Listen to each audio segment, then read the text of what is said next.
You sit alone, phone in hand. And the screen is dark, no one calling your name. That silence isn't just an empty gap. It feels like an invisible battlefield where your mind is pushed to its limit. Every second cuts like a blade, forcing you to face yourself. Most men can't endure that trial. They run, sending a rushed text, striking up meaningless chatter, scrolling endlessly through social media. What they crave isn't connection, but a shield against the truth they are weak in the face of their own solitude. But then, when the screen goes dark again, when the room falls back into stillness, all those shields shatter, leaving a void even deeper. And it is in that abyss where a man's fate is decided, either break into pieces or be forged into steel. This is Victory Stoic. Here we don't comfort each other with escape. We point straight to the path turned silence into steel turned solitude, into a man's training ground. Comment one word "steel" so other brothers know you are forging yourself too. And hit subscribe so you don't miss the lessons that can shift the axis of your life. Stay with me until the end, because the final point is what most men never realize. Let's begin. 1. Creativity, when long solitude becomes the laboratory of the mind. Daniel, 45. A high school teacher in Ohio, divorced for 7 years. At first, the empty house was terrifying. He used to joke with friends, "Even the fridge is quieter than my ex-wife." At night, no laughter, no footsteps, only the creak of a wooden chair and the glow of a dim lamp. Outsiders looked and thought, this man's life is over. But strangely, it was in that solitude that Daniel began to think differently. He spent evenings rereading old books, scribbling messy notes. One night, gazing out the window, he remembered his daughter's laughter as a child. That image, combined with his classroom lectures, sparked the idea for a creative education program that impressed his colleagues. Daniel laughed. Turns out divorce has side effects. Most men fear being alone after love collapses. They rush into meaningless dates, stuffing the emptiness with noise. But Daniel realized crowds only create more scripts, while solitude transforms a room into a laboratory of the mind. The best ideas rarely appear at parties. They rise in the still night, when you no longer perform, when there's no audience left to clap. Nietzsche wrote much of his work during solitary mountain walks. Newton discovered the law of gravity while isolated by plague. Genius is rarely raised by crowds, but often nurtured by terrifying silence. People call it loneliness. Daniel called it not being disturbed. And in that undisturbed space, you may find ideas worth more than a marriage mop. Salas. 2. Detachment. When a man stops living through the eyes of others. Michael, 30. A finance worker in Miami once thought love was life itself. Every compliment from his girlfriend was a shot of adrenaline. "You're amazing," and all day he soared. But one unanswered text, one quiet evening, and he collapsed. When the relationship ended, apartment empty, phone silent, Michael finally realized his value had lived entirely in someone else's hands. This is many men's script. They don't really live. They perform in a theater where the audience is their girlfriend, friends, or social media.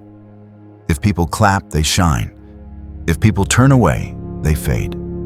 Their entire identity hangs by the fragile thread of approval. But when a man chooses solitude, everything changes. No applause, no gaze watching, he's forced to face the truth. Value doesn't come from attention, but from how he views himself. At first, it feels like oxygen being stripped away, but the longer he stays in solitude, the more he learns detachment, the art of separating feelings from external turbulence. And the process happens naturally. One evening, instead of clinging to a text that never comes, he simply sits and observes, I'm sad. My heart is racing. No judgment, no pushing it away, just watching. Then he realizes this emotion isn't my identity. It's just a passing cloud. Another day, he finishes one small task, for himself push-ups, a short piece of writing. In that moment, he sees clearly you can still create value without anyone pressing like. The Stoics said this 2,000 years ago. Epictetus reminded us, it's not what happens to you, but how you react to it that matters. A man who lives long enough in solitude understands whether she loves or leaves, whether society praises or stays silent. It does not define him. He remains himself. And that's when he begins to walk differently, no longer a puppet of validation, but a self-contained being, independent, unshakable. 3. Independence. When a man rises to a higher level, talking about independence in American men may sound redundant. They're raised to fend for themselves, early driving to part-time jobs at 16, leaving home at 18, repaying student loans at 22. They can cook ramen, do laundry, juggle bills. Yet that's only basic independence, the survival kind that keeps you fed and housed. The independence forged by long solitude is another level where a man develops fully his skills and thinking sharpened to professional grade. Look at David, 35, living in Seattle. After a breakup, his once busy social life dried up. At first, David thought he was fine working, cooking simple dinners, watching basketball on weekends. But as long evenings stretched, as his apartment echoed with nothing but the hum of the fridge, David realized true independence isn't just getting by, it's growing. Most men stop at survival. They can pay rent, cook meals, but that's it. Solitude, extended solitude, forced David further. With no distractions from dating parties or social media, he poured energy into his work. He trained his body not to post photos, but to be truly strong. He read more, thought deeper, wrote down what he learned. And in those long, quiet nights, new work ideas emerged, pushing his career upward. Stanford research once showed people who spend more time alone can focus 40% deeper than those always surrounded by noise. Solitude doesn't make a man useless. On the contrary, it hones him into a blade, focused, precise, effective. What's interesting is that high-level independence doesn't show off.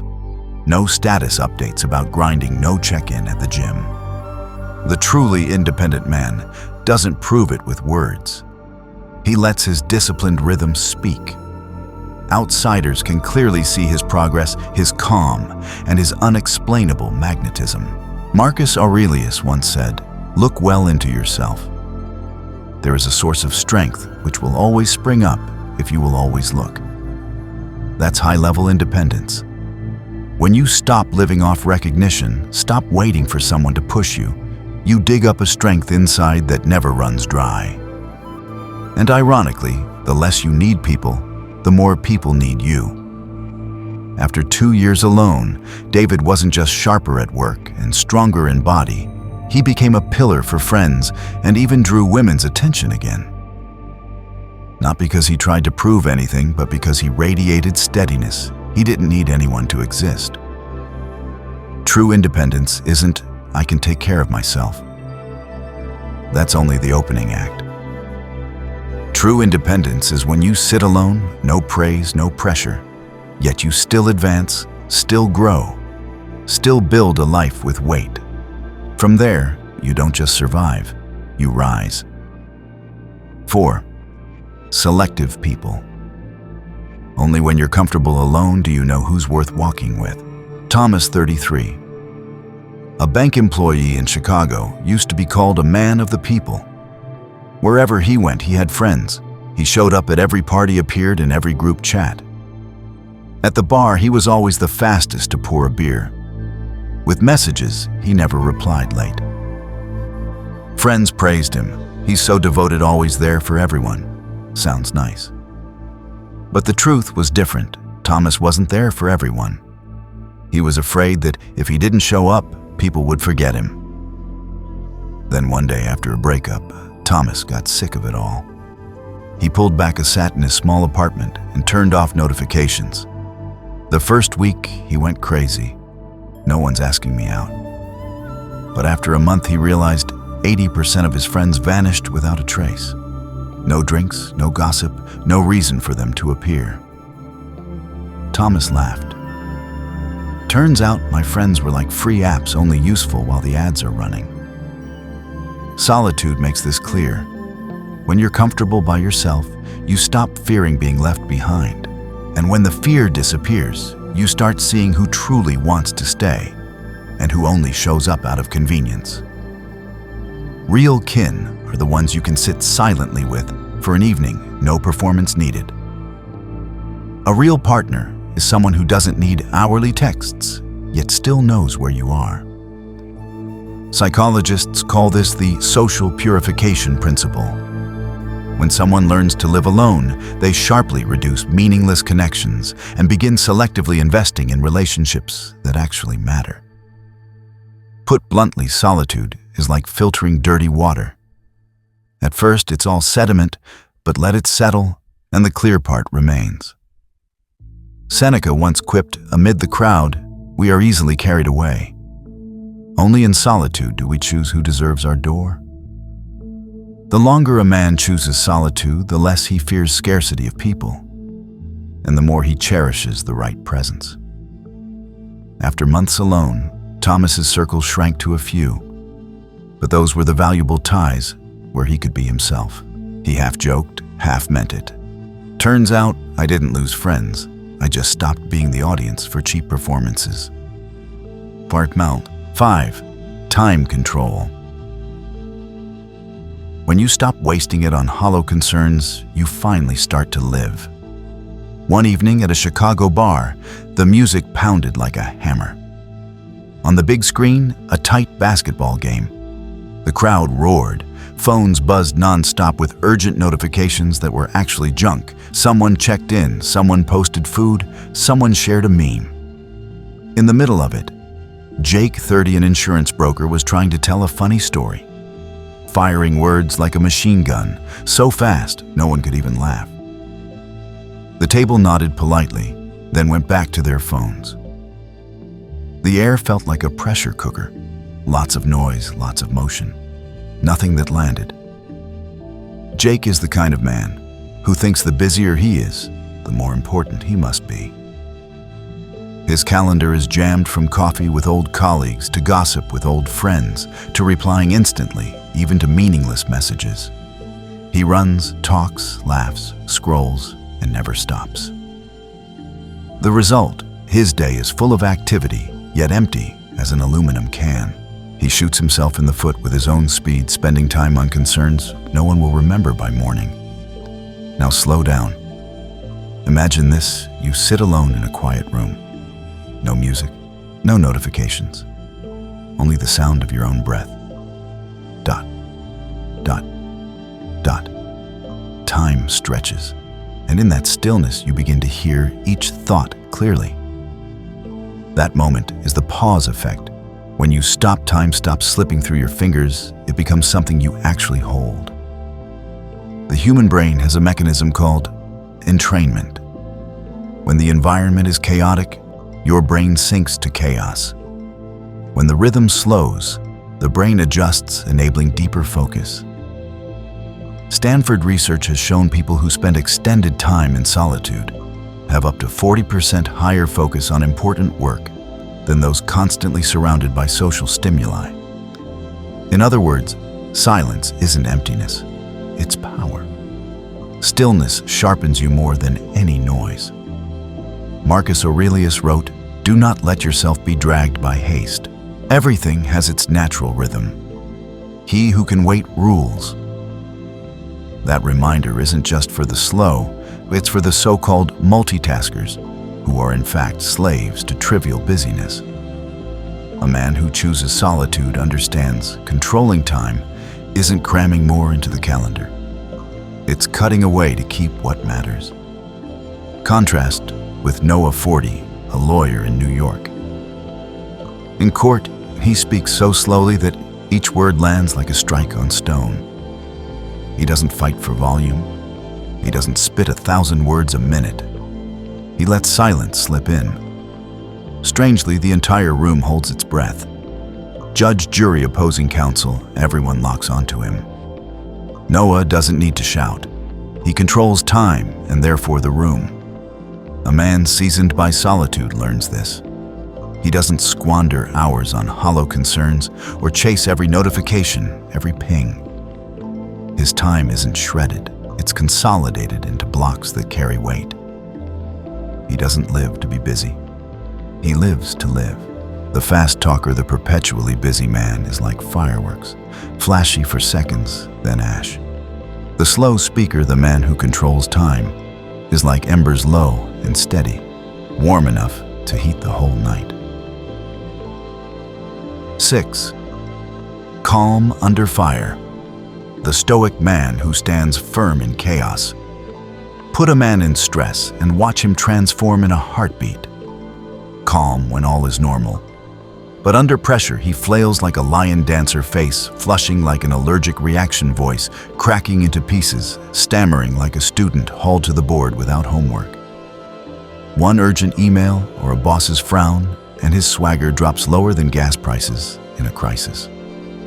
Women describe it with one short, lethal line: he's weak. Mark 34 in marketing in Dallas is the classic case. In a meeting, the director slammed the table shouting over a sales slump. Mark sprang up like a spring, scrambling to defend himself. It's not our team's fault. It's the market, the customers. The more he talked, the messier it got. Voice cracked, face, pale hands shaking as if the pen were a weapon. Colleagues stared in silence. A female co-worker whispered, "He's about to cry." From that day, people remembered Mark not for competence, but for falling apart in a breeze.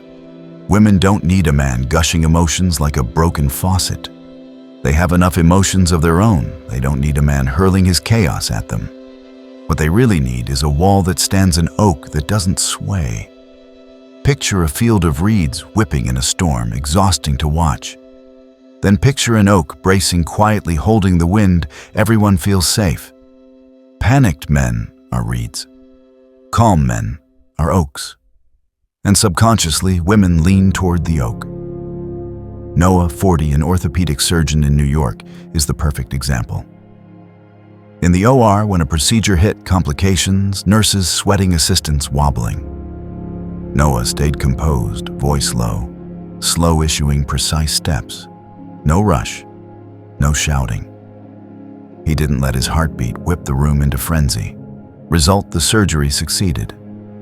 Afterward, people remembered not only his gifted hands, but that steady silence everyone wanted to anchor to. Science backs the difference. Neuroscientist Lisa Feldman Barrett shows that emotions aren't pure reflexes. They're the result of how the brain predicts and interprets situations. Those used to solitude, used to stillness, have trained their brains to stand outside the feeling. When stress hits, they aren't swept away by the flood of dopamine and cortisol. They see, assess, then respond instead of react. That's why they take pressure so well, like strings tuned to pitch, not snapping, but resonating. Marcus Aurelius reminded, if the mind remains calm, nothing external can touch it. The Stoic man understands chaos won't kill him. What kills is haste, flinging away self-control just to prove he's doing something. Silence, slowness, observation, that's the power. The principle is this: Stoic men aren't unfeeling stones. They still see, hear, and feel, but they don't let feelings grab the wheel. They drive themselves. In chaos, they're the only ones standing firm, and so the whole room sinks to their pace. The frantic man is a wobbly table, one slam, and it tilts, spills everything. The Stoic man is a thick wooden table staked to the ground. Throw anger, screaming pressure on that surface, it stands unmoved, and everyone, women included, wants to gather around that table. Avgekorst. Conclusion. Solitude isn't punishment. It's a test. And the truth is, the longer you stay in it, the sharper you become, the steadier you stand, the more you become yourself. Not the man who chases every party, not the man terrified of being left behind, but the one who can stand still with a center, a direction, a weight. Stoicism doesn't teach you to be ice cold. It teaches you to keep the fire without burning up, to keep calm without breaking.